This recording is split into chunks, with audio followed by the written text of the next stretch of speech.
Hello, my name is Brent Frain.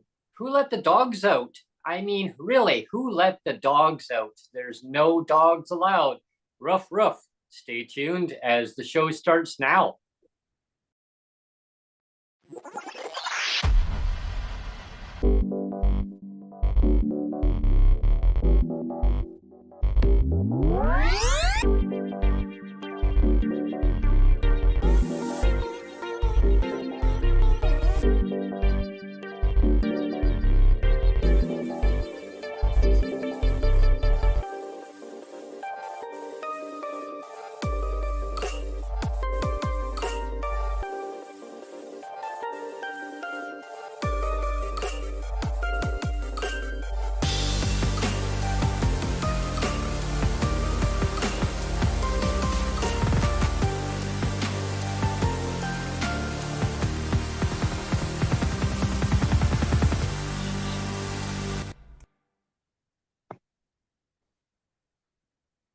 Hello, everyone, and thanks for tuning in to PWD Allies podcast. Please subscribe to the channel, stay up to date on the local, up-to-date, podcasts, and where you find it best suited for you. Today, I have Chantelle Montour joining me, and no dogs allowed. That's what the topic is today, and Chantelle is going to be talking about why no dogs are allowed. And everyone likes the new intro that I put in there. There's a new theme every time the show starts, and I just came up with that one today. Woof woof. Who let the dogs out? Who let the dogs out? Yeah. How you doing, Chantelle? Oh, not bad. I could be better with my issues that I have today, but Yeah, it is what it is. I'm glad that you were able to make it onto the podcast today. It's always lovely to have you join us and talk about things that are affecting your life or what's going on. And definitely, well, I think it affects everyone's life to some extent at this point. What I've found out and what I've gone through in the past month has been ridiculous. Okay, first off, my dog got sick. In October, as you know, Brent, I let you know. I think I let everybody know, but I let you know as this is ridiculous. I can't find a vet for my dog. I did end up finding one after 2 weeks of begging someone to just even going as far as the ASPCA. They're like, oh, we don't do that. We don't help with that. Why not? Like, that's what you're there for, right? You're there to help dogs and cats, supposedly. So I'm assuming cat people have this issue as well. But my dog got so sick, and then I just took it to an emergency vet, and they didn't even touch him. They were like, it's just an infection, no big deal. Shoved a whole bunch of antibiotics into her, sent her home. She got even worse. And we took her to an emergency vet. She had gotten so to the point where like she didn't even know we were around really. She was so like out of it. So basically we had to take her from Hamilton to Stony Creek, and if anyone doesn't know how much that costs, in a taxi, I will tell you it's almost $50. And wow. Yeah, and we had to take her up there because it was a 24/7 vet, and they said that they would accept her. They got there, and about 15 minutes later, they said this dog has got a mass growing from her liver, which had then gone to her intestines and all her other organs, and they were like, there's just nothing we can do. I'm like, well, why would I have to pay $100 for what he did yesterday, and then I come up here today and you're telling me my dog's dying? I'm like, no, my dog is not dying. Do some other diagnostic. I don't care. I had actually called somebody and got a $5,000 loan. Oh. Like, I don't care if it costs $5,000. Take care of my dog. And she's like, honey, there's just nothing we can do. And we were all crying. Like, in the end, the vet techs were crying. We had everybody bawling because that baby had been with me for 15 years. I watched Oh her yeah. being born. Well, it's a family pet. I mean, it's part of your family. The dog. And I had her other 15-year-old sister, and I told her, oh, don't worry, I'll get Sissy the help she needs. And Mhm. now she's half bald, barely in despair, and won't come out of her shell again. Mm. She's just introverted and so they're like, oh well, the only way to fix that is to get a puppy. Well, so I've been on this month-long search for a puppy to adopt, to purchase. I've not been able to find someone that will adopt to a disabled person. No Oh, one. And it is because I'm disabled. When they say, "Oh, well, where do you work?" I I don't work for disability. I I'm given disability. It's not enough to live off of, no, but I can train this dog to be a companion dog and not get old enough to not be able to put them on the registrar, to hmm not be companion dogs where disability will pay for them and hmm will help you according to the laws. I don't know if Yeah. that's actually true that they'll do it, but Yeah. according to the law, they're supposed to. My condolences to you, first off on Mm-hmm. that, Chantelle. I'm really sorry. Yeah, it's hard Um, to remember. yeah, it's I know it's quite an endure situation to go through with a pet that you've had for 15 years, and then a vet saying like go in and all these different tests, and then find it costs you this much, and then have to go back again and saying, well, there's nothing we can do. And it's I'm so sorry that you've had to go through all this. It's terrible. And then then being told that you can't have a pet because you're disabled, like. Yeah, I mean, I know like today's show is going to be all about pets, right? But you just said something a moment ago, Chantel, is that you know that the person basically said if you're not Mhm. working, you don't really have And value, it's like, more or less, right?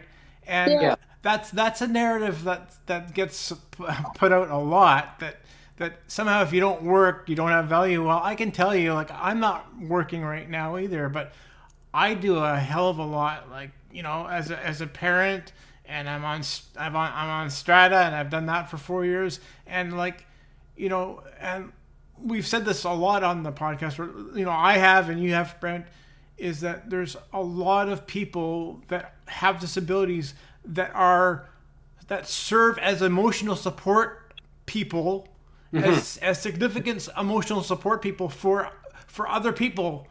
And sometimes it's for people that are able-bodied. That I mean, I have quite a few able-bodied friends that always reach out to me for emotional support and emotional and psychological strength, Mhm. because they know I'm kind of good at kind of coaching and stuff like that. So I have a whole bunch of AB people that are reaching out to me all the time. I was like, Neil, can you please help me with this? Right? So, yeah. like, this whole narrative, like, the government says, well, if you're disabled, you have no value. You're not providing value to anybody. Well, that's a bunch of bull. You know. Yeah, and having a dog is an emotional support animal. I mean, I think it's My the number one 16-year-old has key. not left the house since. She's now becoming agoraphobic in my mind. Hmm. Because she needs her little, I mean, she's 16, the dog was 15, Hmm. and she loved that animal like a sister, Exactly. because basically they grew up the same. I mean, she was only a year old when we got them, Yeah. and I only got them because my friend's puppy got well, was in the wrong backyard, let's just say, and this little booger got in the, and that's how they came to be. But I mean, I'm disabled. I have value, Hmm. and Mhm. Absolutely. I've trained dingoes, no problem. Mhm. I can't train a dingo anymore, but I sure as hell know how to train a companion pet. I also know how to train an emotional therapy dog. There's a difference in the training. One, you want to start from the beginning with the scent smell so that they're absolutely Velcro dogs. They become nothing but your best friend and they love you. Unconditional. Yeah. So Chantelle, I have value. maybe we can train the federal government how to respect Oh, people. that dog ain't trainable. No, That's the only dog I won't train. That dog has to go. That dog needs to be put down. yeah. I just wanted to interject a little bit. We've only been on a short time, and already the chat is really lively. I just wanted to say we have Inga in chat, Inga Klaus, and we have Peter Cunnington. We have Minnie's here on in chat. So it's really lively already. So I love to hear that. I love to see that. Great. Yeah. We got it popping. Yeah. Is that what the kids say? Yeah. My kids are like, you took my word, yeet. I'm like, no, we just we use it as our own now, as boomers, as you call us. I'm like, psh. Yeah, my favorite line I use on a lot of different examples, and some people will laugh at this, and they could probably relate to it. I'll say, no dogs for you instead of no coffee for you, right? Yeah. Yeah. I've even went to this group. It's called Free Dogs, Free Korean Dogs.com or something. Mm-hmm. It's not free. Yeah. There's nothing free about it. Because you gotta transport fees. that dog from Korea. Yeah. You don't own the dog. They just foster it to you, but you still have to get that dog from Korea, foster it, and then if you don't want it, you have to wait until there's an adoptable person to. But nothing is free to you except for the leash, the crate it comes in, and some sort of martingale collar. Mm-hmm. Yeah, there's so many times that I've heard scenarios from people in my community who talk about service dogs or any kind of animal as a companion pet that that a person with disabilities want in their life, and then the government will then say, well, how are you going to pay for the servicing of the dog of your animal, like pet food or shots, etc. And I understand their concern on that. Yeah, I really do. I understand their concern. My dog has not seen a vet in 5 years. However, I do Reiki massage. I ensure that I know that when my dog first got sick, I knew mentally. I knew like physically I could feel something's off.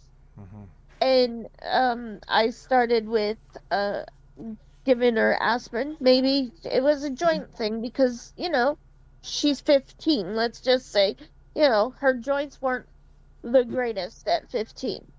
So we started with building a box stair thing for her with empty boxes.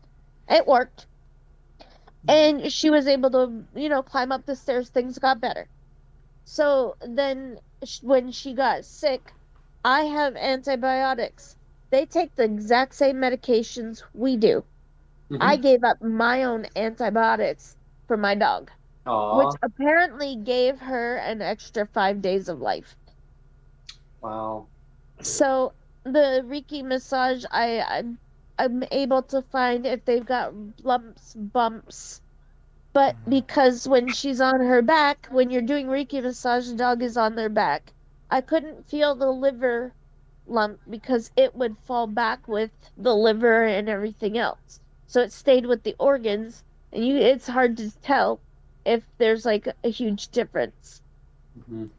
I know a lot about animals. I know a lot about their temperament, and especially if you get them as a puppy, you know by just a twitch of an eye when something's wrong, when they hear something, and you become really bonded with that animal. Oh, absolutely. I mean, growing up with the animal, I mean, it's like a little child. You're growing all the way until their adulthood, and even then, I mean, growing up, and I mean, They're what makes them they're tick. toddlers. Yeah, they're toddlers from the time Yeah. that they're Yeah.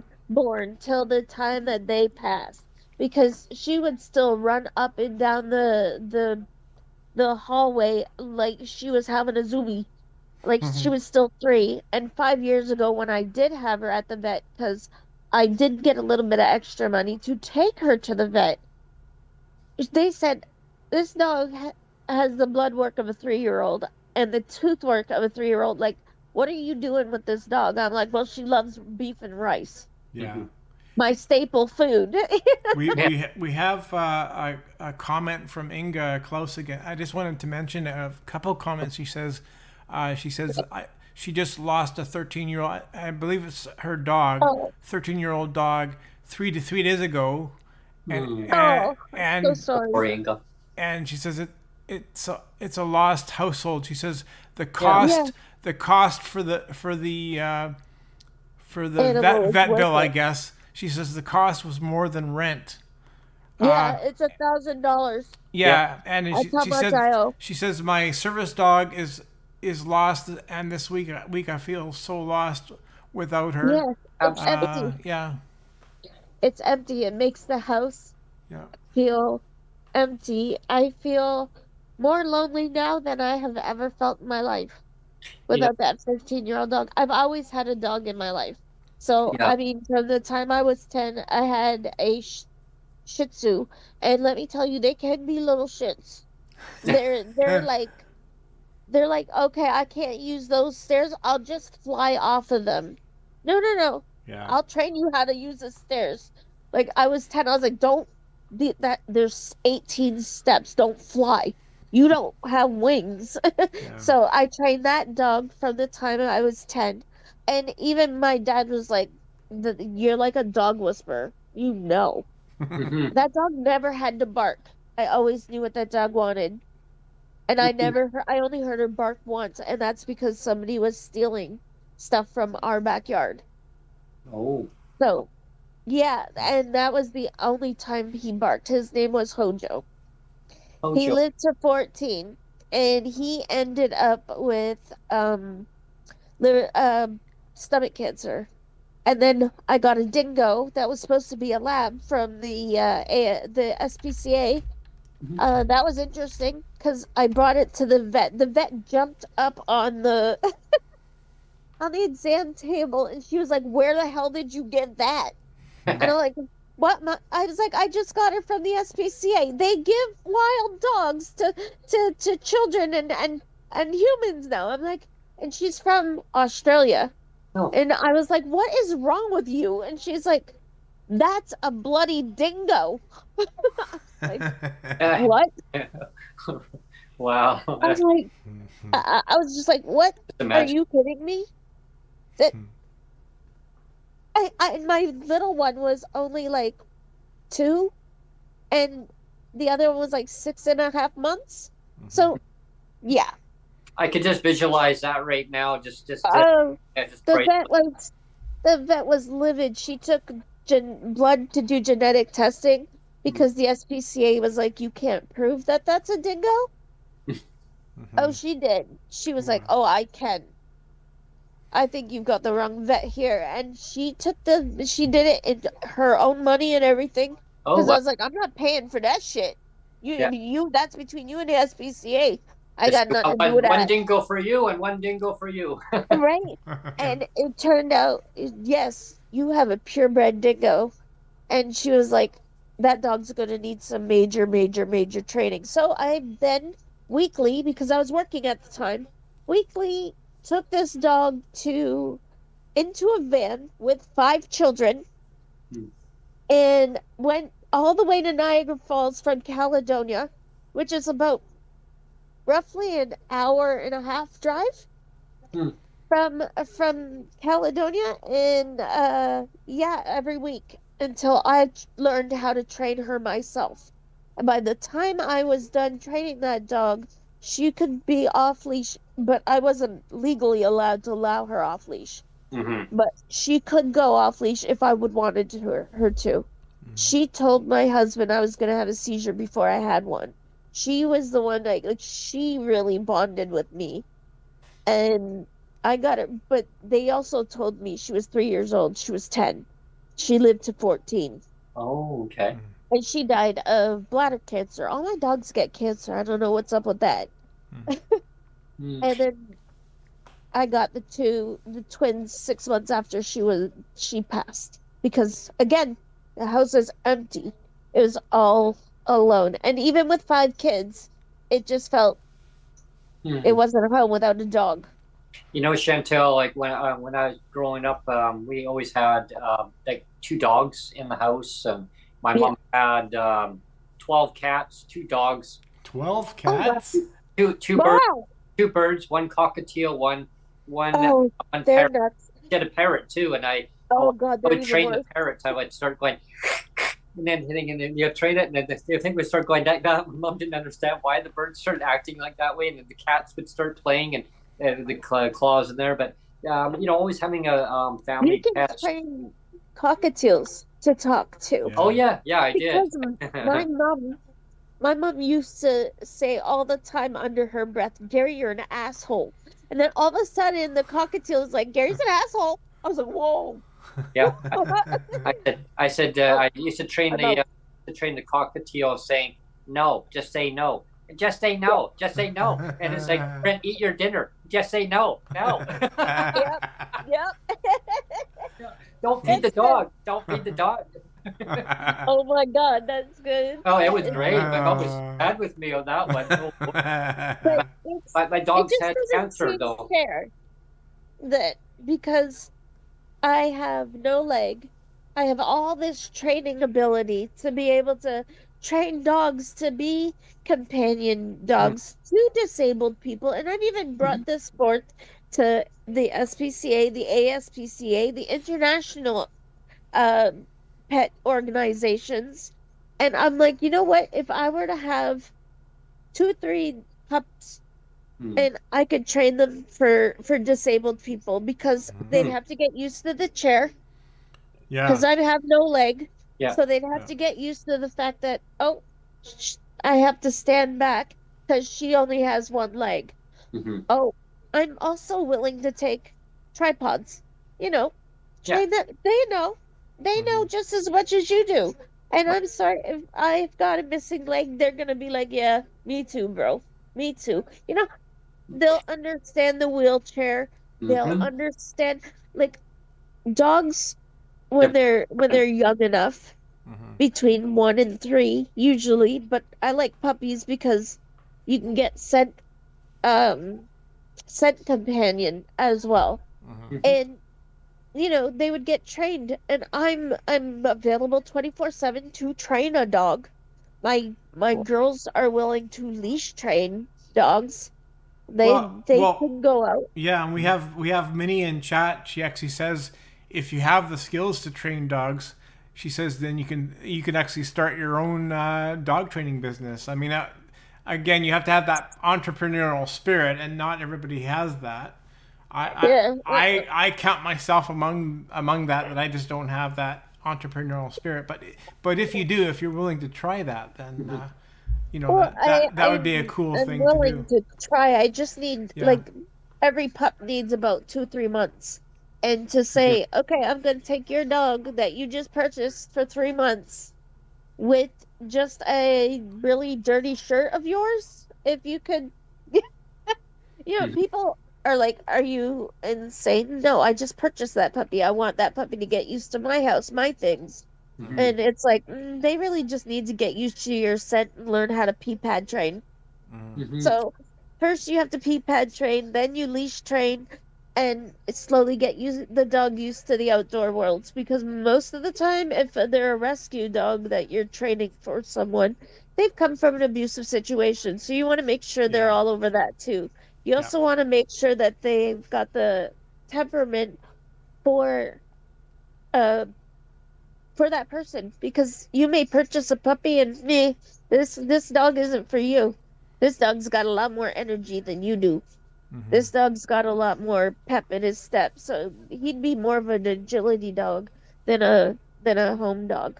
You know what I mean? So I mean, Yes, I've got the skills. Yes, I don't know if I have the entrepreneurial spirit to be able to accomplish something like that. But yeah, a lot of people won't give up their pup for 3 months for training. Yeah. Mm-hmm. Yeah.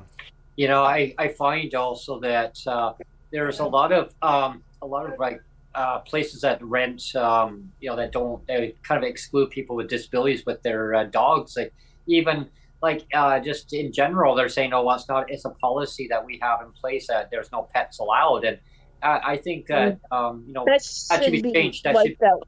be changed. Yeah, I mean, in British Columbia, there was a lot of pushback on that because people want they want their companion dogs, they want their companion pets to be part of their family. And I mean, as you know, as a person with disabilities growing up with like I say, you know, pets around me, like yeah, they were part of family. And then when they were gone, you know, as you grow up and you know, they unfortunately the pets move on in their life too, right, into a better place. Yeah. And that's the way I look at it. I was, you know, so upset too, like family pets being lost. And but I was always told by a vet that for every year that we age, the pet is 7 years older. Yeah. So you know, you can imagine like a senior dog like over just just turning over 100, right? So Yeah. Right, my 15-year-old, she just wants a dog that will love her. yeah. She's like, I don't care if you guys get a companion out of it. I want one. She's like, I just lost my twin sister. F you all. I just want my friend back. They should have a Tinder app for dogs. Swipe left or whatever it is. I don't know what it is. Is it swipe left or swipe right? I don't know. And also I find that they give huge dogs to disabled people, and now these big dogs, they're great. I love the fact that they have the big dogs for the people who are in wheelchairs and they be able to push buttons and stuff. But a lot of times service dogs don't just stop at that. They give the love, they give the companionship, and they don't take small dogs. And that makes no sense to me. Exactly. Because I was once in a wheelchair with a little 2 of them, and they saw a squirrel. Now I went whooshing down this hill at like 150 miles an hour with these 2 dogs pulling me. My husband's like, hon, are you okay? I was screaming up to him, get down here.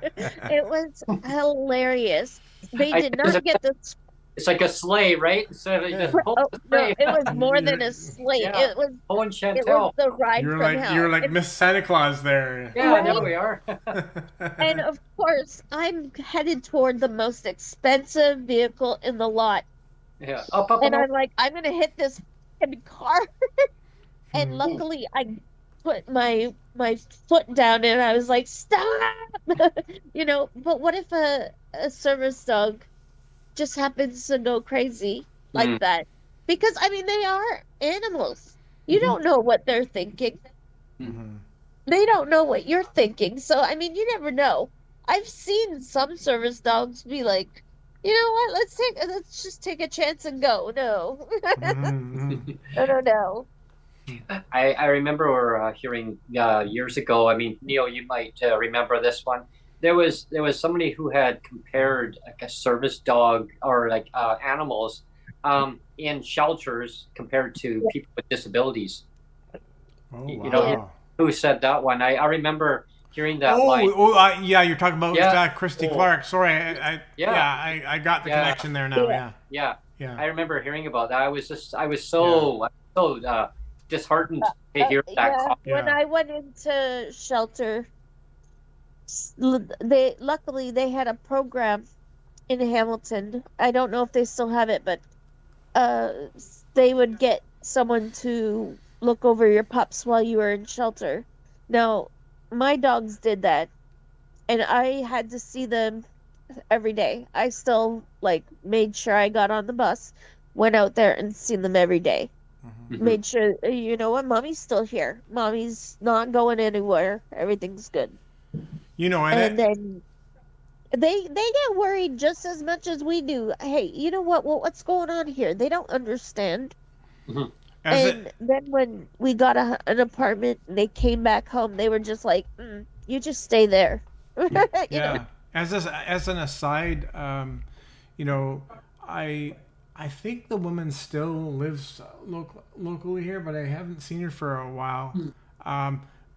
But she's blind, completely blind, and she has a seeing eye dog that she has all the time. And I used to see her all the time out and about, so I don't know if they've moved or not. But there was one time that so this was a few years ago now. I was walking down. I think Jake was still in elementary school at the time, so I was walking down to pick him up from elementary school, and this was actually the day after Halloween.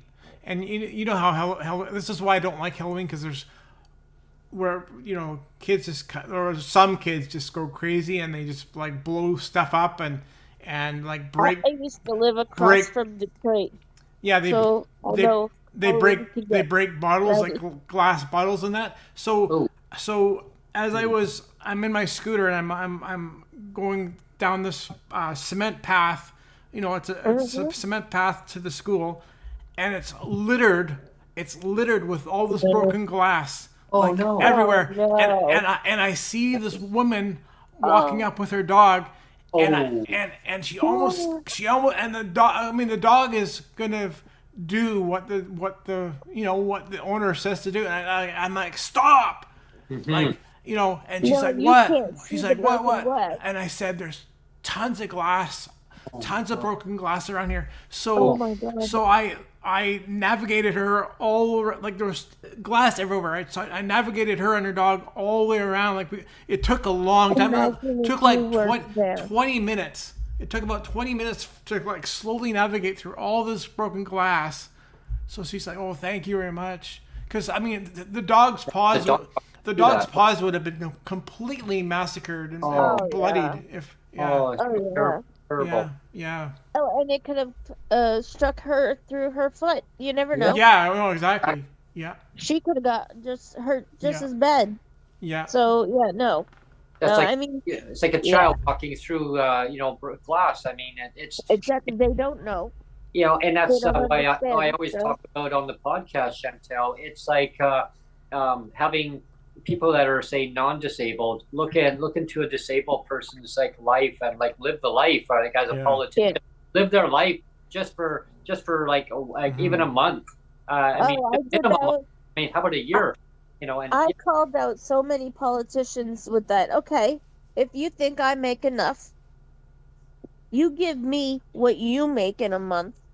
I'll tell you how much I have left over, and you live off of what I make in a month. You tell me how much you have left over, because I'm supposedly only supposed to pay 40% of what you make on housing, a certain amount on food, and then the rest on like utilities and everything else. That doesn't work with disability. Yeah. When many are paying like 60% or higher. I mean, I pay close to 60% of my income toward rent alone, just to rent. And then you have to have mandatory in British Columbia. It's mandatory that you have to have tenant insurance too, and they will not you. And so if your tenant insurance expires, they're going to want to have proof that you now renewed it. And so speaking of tenant insurance, I got the to renew it. So it's my God. Yeah, yes, December 1st. They told me I was supposed to have tenants insurance in here. I haven't had it for like 5 years. So I never got it in the first place. I never showed it to them.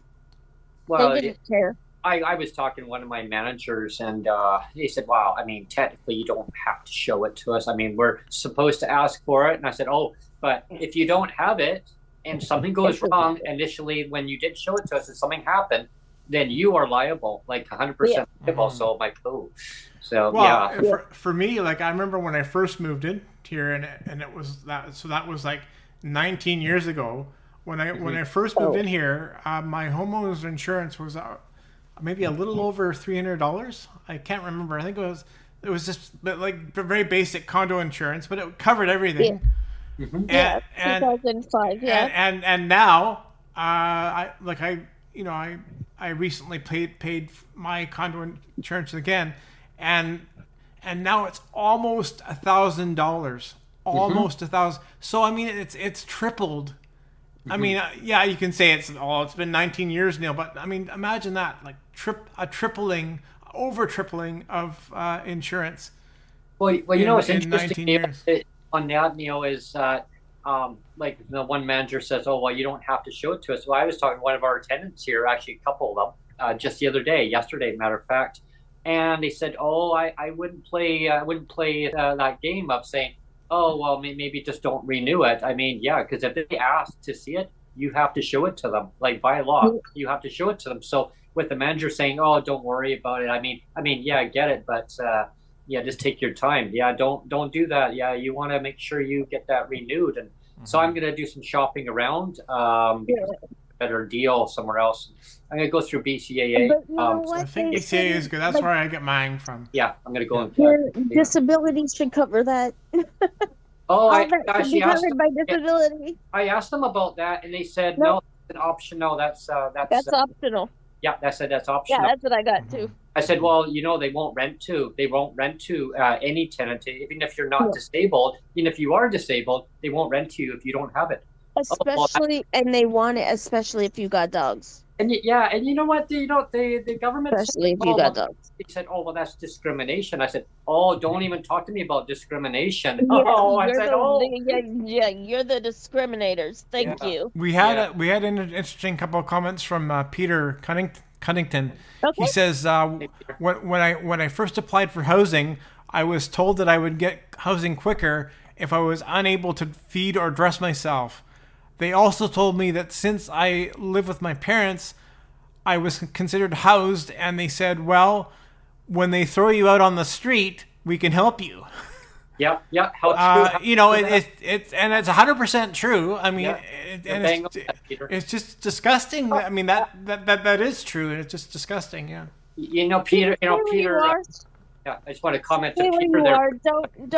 Don't leave because of what the idiots say. It's cold out there in the winter. Yeah. It's not fun in Canada. Don't freeze to death because the government is retarded. We're trying to get everything fixed, and trust me, we complain every day. Like, I've been thinking of starting a petition. Why can't I have a dog because I'm disabled? That doesn't change me. That doesn't change who I am. I still have my own thoughts, my own opinions. I know Trudeau has to go. See? I don't need a dog tell me that. Yeah. Hey, Peter, I know you're listening to the podcast. Yeah. So here's a comment for you.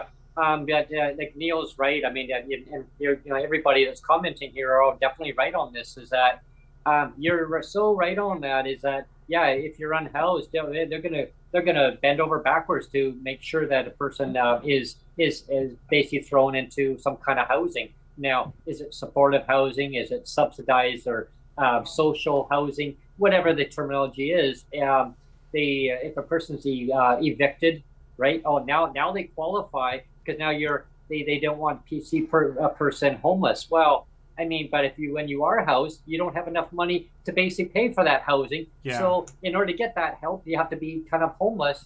But now there's a long waiting list. Now you get into put in some 10 years. Very dangerous housing. Oh, it's at least 10 years. It's like 20 years. 10 years. I think. 20 years. Yeah. Yeah. I think it's more than 10. This was 5 years ago when I was told it was 10 years. So yeah, and then this year they found out that they lost my file. How nice. I have to start all over again. Yeah. To get assisted housing. I'm disabled in a place that does not work for me at all. The right hand. And I'm paying $16.42 as of January. So, what? Wow. I can't afford $16.42. Yeah. I can't even afford the $15.84 that I'm paying now. But yeah, it's going up. Do you remember a couple or a few years ago, Brent, when the BC government here, they bought a couple of hotels? Yes, I Yeah, do. they're giving that to the. And they tried to repurpose it to social housing, and it was really, it sounded like a good idea, but it basically was a spectacular failure. I can give you a good example on that one, Neil. There's a beautiful boutique hotel in Victoria, because every time I would come to Victoria and I'd go do like a conference, I'd go to some conference meetings, and it was neat because I jumped on the Greyhound when they had Greyhound of the day.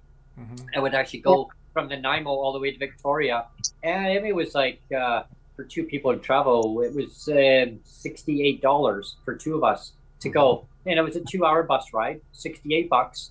I mean, it was a little bit of chunk, definitely up there a little bit. I mean, for Greyhound, Not as bad as it is now. yeah, but now it's like $80. It's almost $80 for two people to go one way on a CityLink bus. I mean, you can take transit but you have to go early in the morning to get from Nanaimo to Victoria. It's all that's all messed up. Another story in itself. So anyway, long story short is that boutique hotel.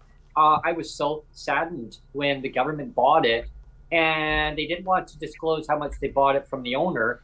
I mean, it was one of the big hotel chains, and they converted it into supportive housing, and now they have like a Pennington store close by there. They have a Dollarama right there. They have another. They have another Outfitter store that went out of business. Outfitters went out of business. But anyway, and then there was another company that kind of it's one of those little kickoff stores that kind of wanted to copy that kind of clothing type of atmosphere. They went out of business. Because people were going there ripping stuff off, and insurance liabilities got so much that the company said, like, it's costing me more to basically pay for insurance than I am making money. So now they only have a Dollarama left there, and they actually have Penningtons, and then homeless people that, I mean, there's like when I say homeless people, it's a stereotype where I don't like to divide. The government likes to do that. They love to divide. Me, I don't look at that. When I say a homeless count of people, there are ones that are in a state of mind that unfortunately is sad. It's really sad. They just don't know where they are. They don't know where they are. Don't know what they're doing. They're like comatose, should we say, right? And I was talking to some security people that patrol the area, and I said, like, this is wrong. Like, this guy's he's on the sidewalk. I know. And they said, unfortunately, the government has allowed this to continue. And I said, but a nice hotel. They're like, yeah, they almost burnt it down. They lost like 3 units in it. I'm like, oh my God. Yeah. Yeah. It's really sad. It's like, people just it's the free drug thing that's killing me, because there's so many of our police officers who are dealing with overdoses compared to dealing with the gunfighting that's going on in the downtown cores. And it's like, okay, where do you pay your attention to? The ones that are getting the free drugs from the government and overdosing, or the people who are getting shot in the streets because there's a gang fight? And it's a lot of it's... I'm sorry, they're not gangs. Yeah. They're little buggers on wheels, or whatever they want to call themselves nowadays. And a lot of it's catch and release situations too with the police, right? I mean, the police can only do so much. I mean, we had problems with homeless people here breaking into our underground, and they also almost burnt our building down, by the way. They sleep in our hallways. Yeah. In our apartment building, they sleep in the hallways. My daughters are like, no way, we're not going out alone. Like, Dad, make sure that there's nobody in the hallways first, you know? So, then they'll dip out. Yesterday, I went out the front door of my building, and we have a bench that's just sitting there. It's just for decoration, you know, for people to come, and sometimes delivery companies will drop off a bag of food or something for one of the tenants. Like, they'll buzz them and they'll say, yeah, it's at the front door. And I literally went out the front door, and this guy, he's just crashed right out on the bench. Yeah. Like, whoa, like, and he goes, get out of here. Like, he starts yelling at me, told me to get out of here. And I went, excuse me, you're on private property. And and then I thought, okay, this guy's comatose. I'm not going to get in his face. And then I saw a lady in my belly. She said she was scared to go in the front door. So we have a laundry room door. So she goes through the laundry room door because she didn't want to deal with it. And what's happening here, Chantelle, is the city has put down fencing all the way in their downtown core area, and they figure they're now cleaning it up. Well, what they've done is that they haven't provided the proper supports, the proper housing. They've kind of pushed them on, so now they're going to other areas of the city. Yeah. So you didn't fix anything. You're just pushing nothing. It's like somewhere else. But what I wanted to say too is like you talk about healthcare costs too. They added.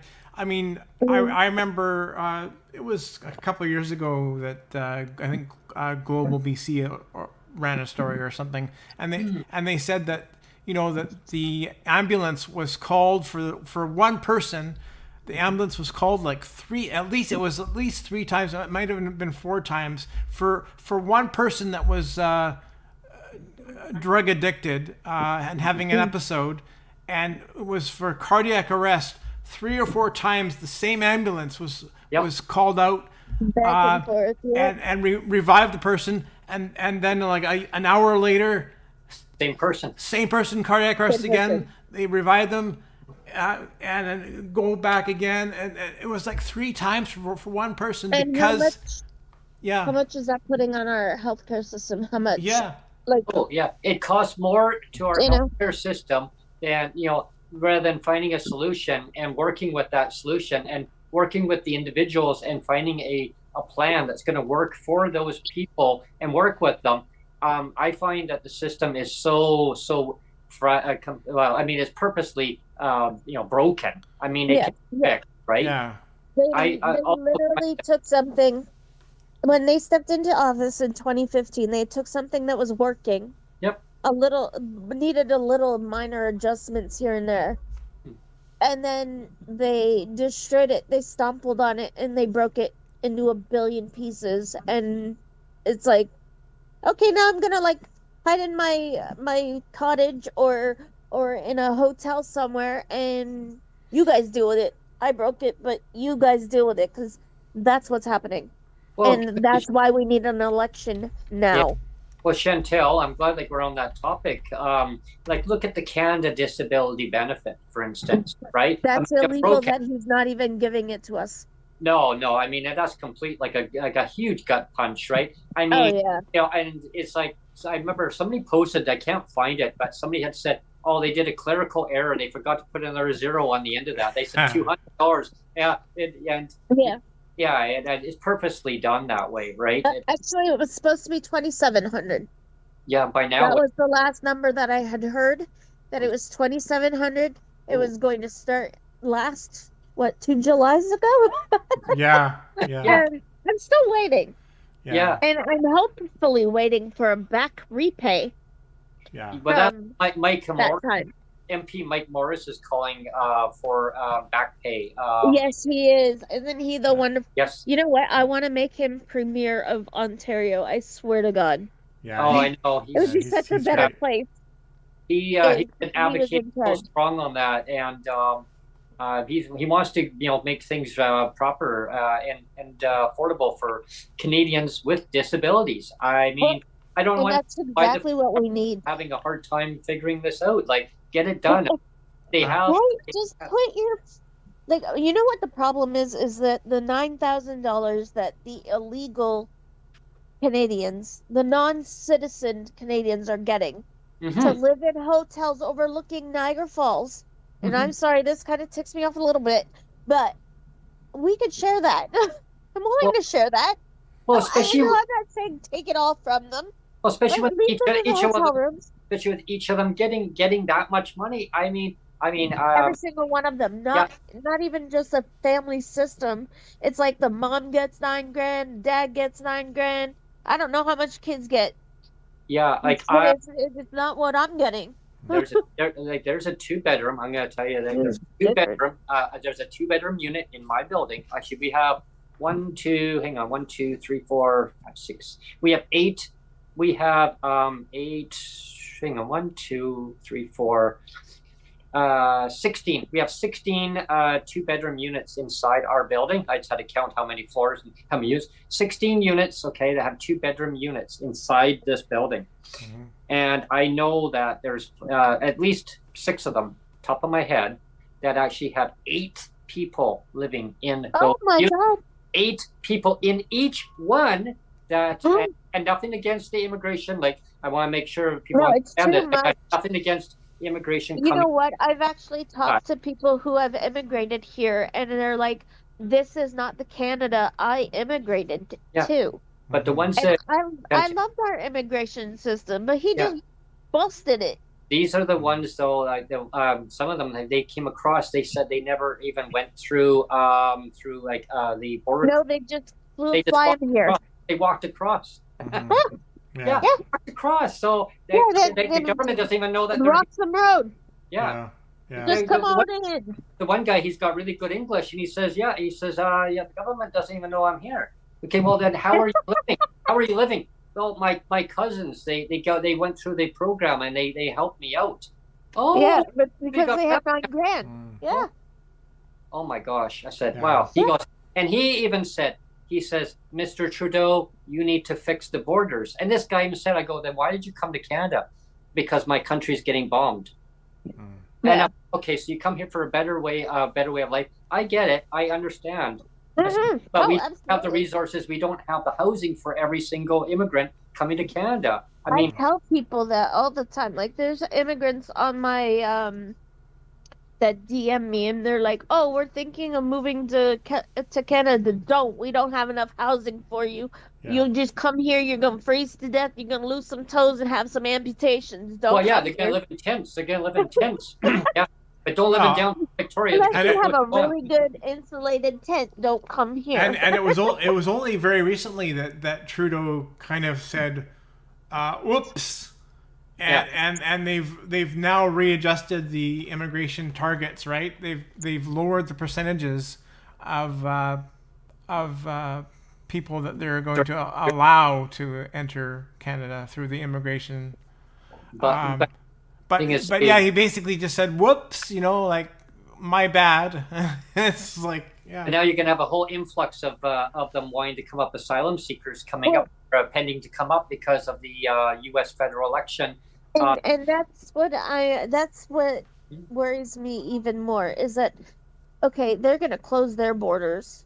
Mm-hmm. Ours are still flying wide open. Come on in. Come on in. Come on down. You're the next. You're a terrorist. Don't worry about it. We'll make you a Canadian citizen. Come on and terrorize everybody else. Don't worry. Bring the guns. Bring the weapons. Don't worry. Yeah. But my circus animal could be at risk. Bring the circus animals, which brings us back to dogs. Because they complain that there's too many dogs in the system. It's like, okay, well, there are people that can train them, that can take care of them, and that want dogs, and you won't give them to us because we're disabled. Yeah. Mm-hmm. Yeah, exactly. What? Yeah. We're getting close to the end of the hour, Brent, so we could run closing comments now. Sure. I think that would be great. Yeah. I'll start with you, Chantelle, first. Well, my closing thing would be, you know what? Disabled people are not unabled people. We still have hearts. We are still human. We still need companions. We still need dogs. And in fact, they did a study at Harvard where people passed tests just because there was a dog running up and down the aisles.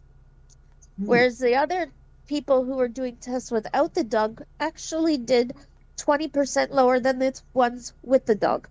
Interesting. Yeah. Yeah. And then they did the same, like, they switched people doing different tests. They're the same, like, type of test, but different answers and stuff. And they did 20% less than what they did in the other room with the other test with the dog. Mm-hmm. Mm-hmm. So why not allow emotional support dogs in schools? I mean, open up the borders to the dogs. Let the dogs in. Ooh, Yeah, ooh, ooh, yeah, ooh. yeah. Let's Who let let the the dogs dogs in. in? Oh, Yeah, we got homes for the dogs. Let the dogs in. who let the dogs in? Yeah, who let Yeah, the who let dogs the in? dogs in? Who's keeping them out? That's what I want to know. And that's who I want to talk to. Let's Yeah. talk to who's keeping them out. Yeah, Yeah. who let them? I Who let I them out? Let desperately them need in. a dog. Yeah, right on, right on. Neil, over to you. Closing Yeah, comments. I just wanted to like I had my own dog that was mine. My dog was a white German Shepherd. She was great.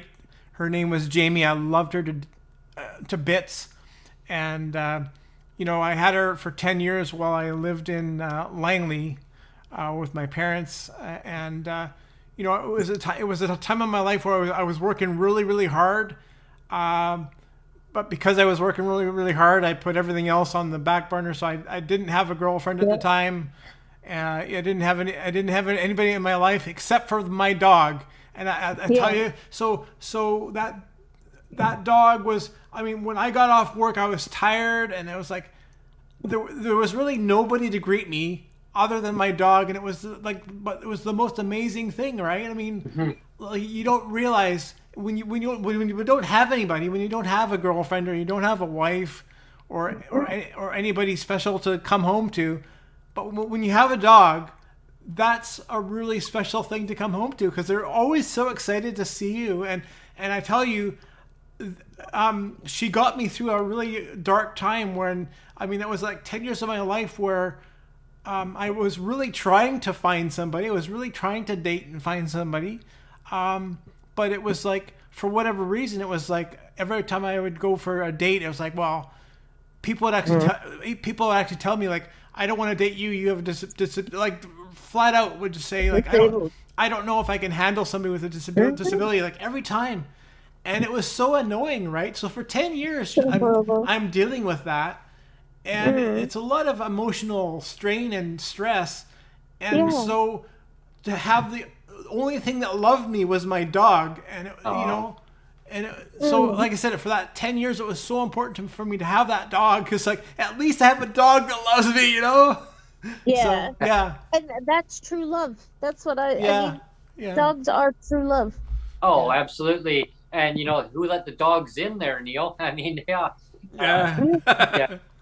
You let them in. They'll get can, their paws in your heart. That's for sure. Yeah, I can relate to that. Growing up, like I mentioned earlier in the podcast, growing up having family dog. We had a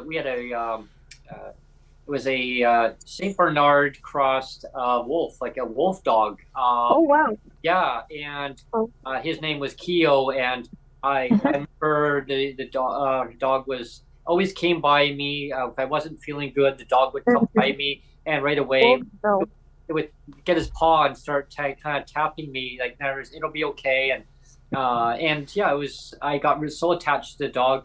And I remember I was 7 years old, and I said, how come the dog's laying down? And so my mom said, well, I have to take the dog to the doctor, Brent, but I'll be back. Can I come too? No, I think you should just stay home, but you'll be okay. I go, but I'm 7 years old. You can't leave me by myself. Okay, just don't open the door. Don't answer the door. Don't touch the stove. Don't do nothing. And you're not supposed to leave a kid by themselves. I mean, at that age.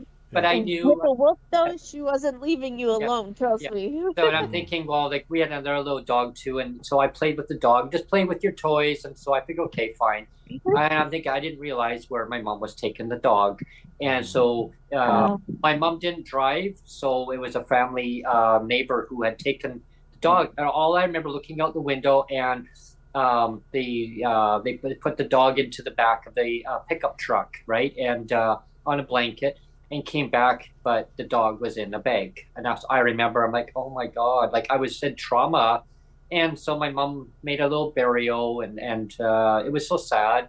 But growing up, I still had the other little dog.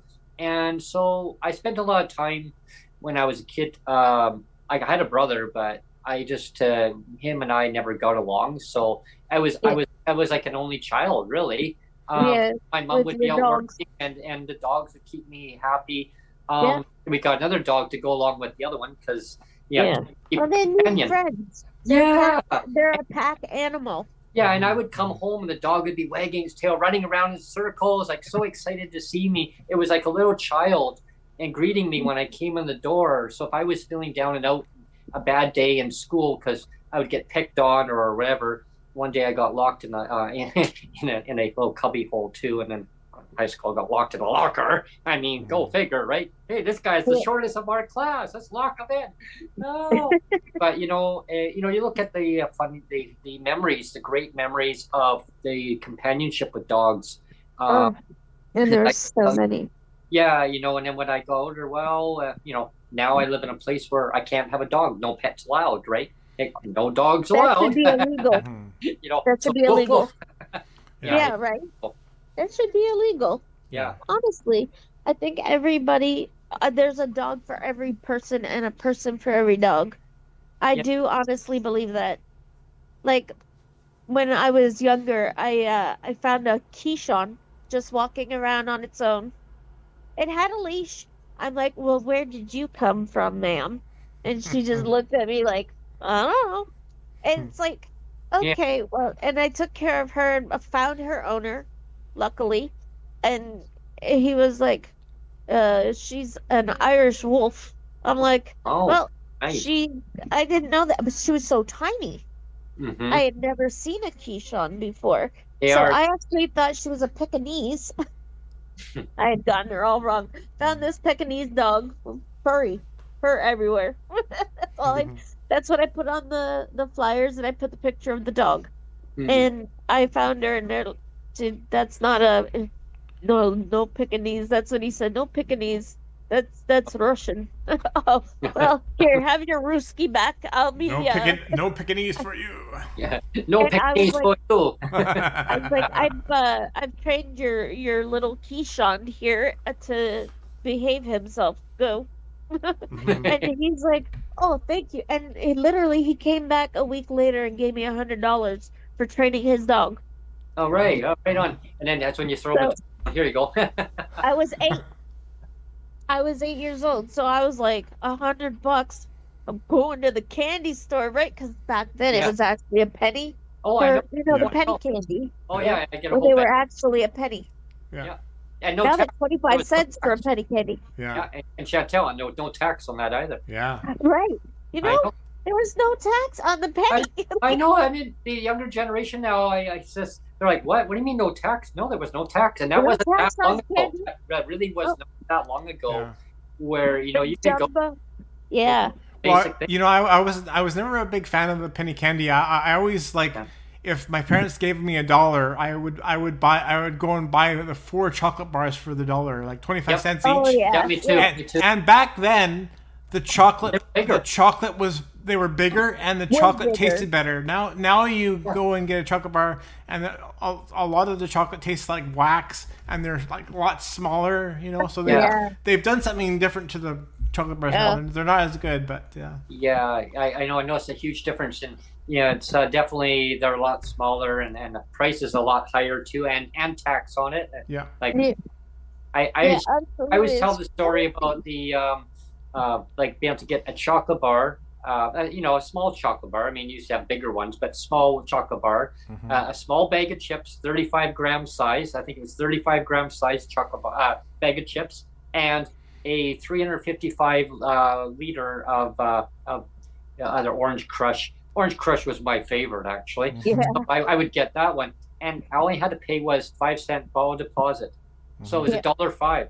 So I'd make a deal with. If you brought your bottle back, you got your 5 cents back. Yeah, they said to me, okay, so just give me $1 bill. Yeah, we used to have dollar bills back then, everyone. Yeah. So I'd give them $1, and they said, so go and do your paper route and bring back that bottle when you're done, and we'll just give me $1. And okay, so promise to bring it back. Yeah, I will. So I'd bring it back to them and go and put it in our storage area. I go, okay. So I'd go and put it there. Oh my God, look at all these bottles in there.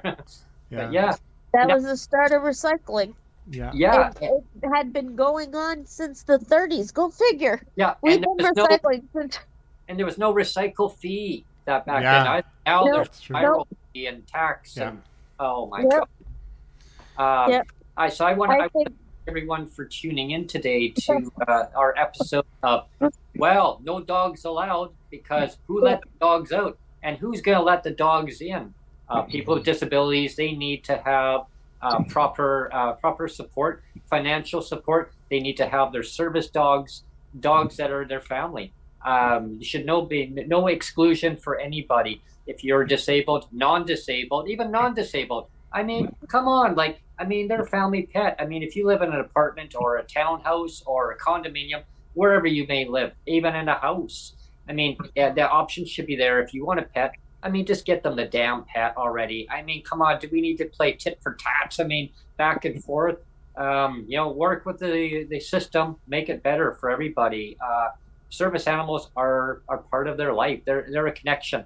It's like having a wheelchair. It's part of who you are. It's having you're on crutches. It's part of who you are. If you have a visual impairment, it's who you are. If you're blind, who you are. If you have any disability of any kind, it's your identity. It's who you are. It's not what you can do. It's not an entity of saying, well, this is what do you do in life? It's always that question, Neil? What do you do in life? Well, the fact of the matter is that people with disabilities do a lot. Yes. It's just that what we do doesn't register with people, with politicians, because the South said, well, what you do, you're not getting paid for it, so we're just going to ignore that.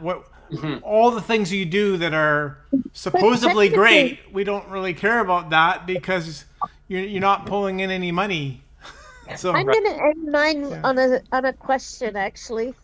Technically, aren't we paying for the MPs anyway? We buy their houses, we pay their property taxes, we give them the money that they aren't really doing anything with, like, other than spending. And yet they're not listening to what we want. So absolutely, because like some people will say, well, if they're disabled, they don't put money into the economy, into society. Actually, we do. We put a lot of money into society. We pay rent. We also go shopping at grocery stores. That money goes back in. We pay the taxes. We pay the small businesses. We pay the, I'll just give you an example. We make under $20,000 a year. Yeah, I mean, you go to Walmart, you go to Superstore, you go to whatever grocery stores there is. I mean, you're putting the money back in. We're just saying we want a base amount that is a standard amount to live on, no less than poverty level. I mean, what is that level? I mean, we now know, like, $2,700 now. $2,700, everyone, for the CDB. Yeah. And that was like 2 years ago. That's right. And I want back pay. Yeah. So for 2 years, because it's been illegal that they've kept that from us for 2 years. Because once it passes royal assent, that makes it law. Yeah, exactly. And we fought for that really hard. I know. Mike Morris is actually advocating for that, and he wants to retroact it back to the date that it actually was put in there. So I'm actually doubling down on that one, because I'm saying I want it back to the way when it was first announced. I want everybody that's disabled to be able to have that $2,700. Yeah, everybody, and to be on top of the disability support across Canada. That's right. Yeah. And they're like, well, they even stated, well, people in BC, everything's higher there. 20. I bet you if you offered them $2,700, along with the Ontarians and everybody else who's disabled, we're not gonna effing complain. Just get it done. Yeah, exactly. Yeah, and make sure that we aren't getting clawed back, because quality. That's gonna piss me off even more. Yeah, exactly.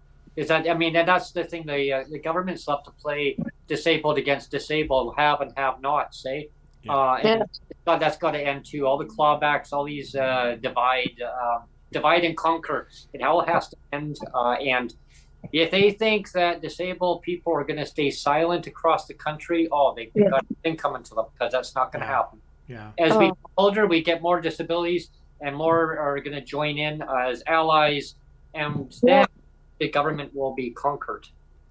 It feels like we're starting a second podcast, Brent. So we are. I want to thank everyone for tuning in. I'll come back on again another time, boys.